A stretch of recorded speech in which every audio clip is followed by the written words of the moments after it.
Louis, welcome back to Doncaster. What's it like to be back in your hometown after touring with One Direction? Yeah, it's always nice to come back to Doncaster. Obviously, like you said, we spend a lot of time on the road and in different countries, so it's always nice to come home and enjoy the nice weather. And you've been to a few games in the past. You've been to Cup Run, you were telling me. Tell me a little bit about how you got there. Yeah, I used to go to a few games with my dad and my granddad. I remember when we went to the Great Cup Run, when we beat Man City and then beat Aston Villa 3-0, which was an amazing game, and then just lost out to Arsenal on penalties. And it was a pretty tense night. A good good run to be a Rovers fan, really. And before you shot to fame, you did a little bit of work at the stadium, I hear. Yeah, I had quite a lot of jobs before One Direction. I wasn't very punctual, so occasionally I would turn in late for work, which often lost me my jobs. However, I did used to work here, selling the burgers and the hot dogs and that type of thing. It was good fun, actually. It was nice to you could occasionally catch a little bit of the game if you were sneaky. It was a nice atmosphere. And you've organised this game. It's between the Rovers and the Three Horseshoes. What's the connection between you and the Three Horseshoes? Well, I played. I think I might have played one game for the Shoes. If not, I'd been training with them a few times.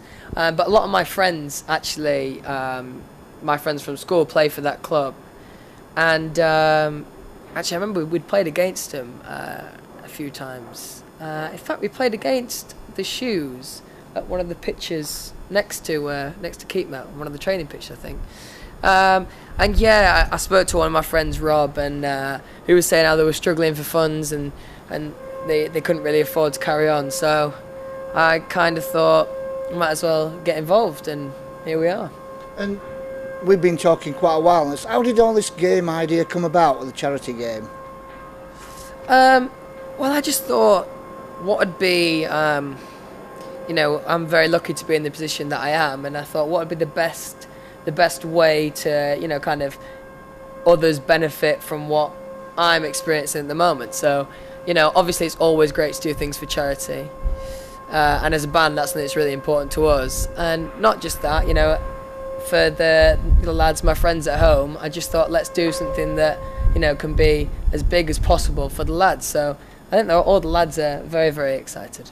And when you announced this on your Twitter account, it went a little bit mad. Just tell us a little bit about it. 6 million people? Yeah, again, we're very, very lucky to have such a dedicated fan base. And yeah, when I tweeted about it, it went pretty mad, and people were getting pretty excited, which is great. The more excitement that we can create, hopefully the more money we can make for the charity. And you chose Bluebell Wood. Do you know much about them, and why did you choose them? Well, I just know Bluebell Wood as a great cause and a great local charity. We do we do bits of charity here and there, but it was important for me to do something more local, close to where I'm from. And actually, I noticed in the press that Ed Sheeran, another artist, he came and did a bit of work here with Bluebell Wood, which is great. And you've got Dean Saunders organising this team, manager of Doncaster Rovers. He's on about bringing one or two legends to play here. What's it going to feel like to turn out getting players probably you watched as a boy? Yeah, I mean it's really, really exciting. It's going to be different to obviously what I'm used to, because obviously I'm used to going out and singing, which is a little bit different than playing football in front of thousands of people. Not to mention I haven't played in about 2 years, so hopefully I'll be not too bad. But yeah, I mean, having the chance to play in front of ex-pros is very, very exciting. And just we're talking about keeping fit. You haven't played for a while. Are you going to go into a fitness regime now in between your gigs?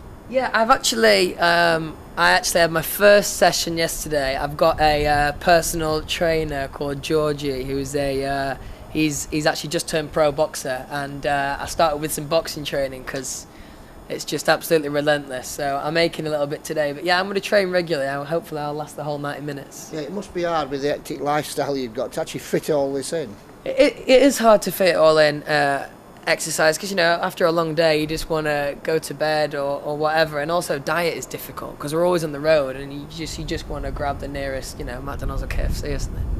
And what sort of player do you describe yourself as? Come on, you've not played for 2 years. Are you just going to fall over in the middle? I think if I was to describe myself as a player, I should underplay so then people don't expect. So I would say I'm just a pretty average player. But I'm quite aggressive, actually, quite an aggressive player. I'm a defender, so yeah, I don't mind getting stuck in. Now, obviously, you might be marking Dean Saunders at one bit. Just, you know, what do you know about Dean? You've got the pass. I mean, he's a big player in the football world. Yeah, I mean, Dean played for a lot of massive clubs, and you know, now he's the manager of Rovers, and you know, for him to be playing, you know, I might have to mark him is quite amazing. I know he scored that famous goal with the throw-in, which was unique. And just finally, are the other band's members supporting you? Are they giving you much support on this?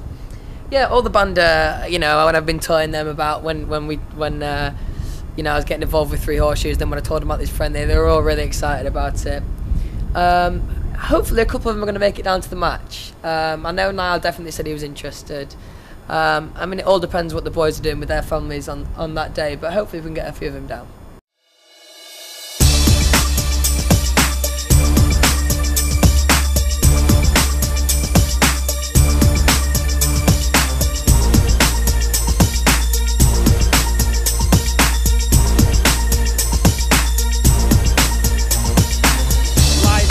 Doncaster Rovers, and it goes right footed towards that backboard.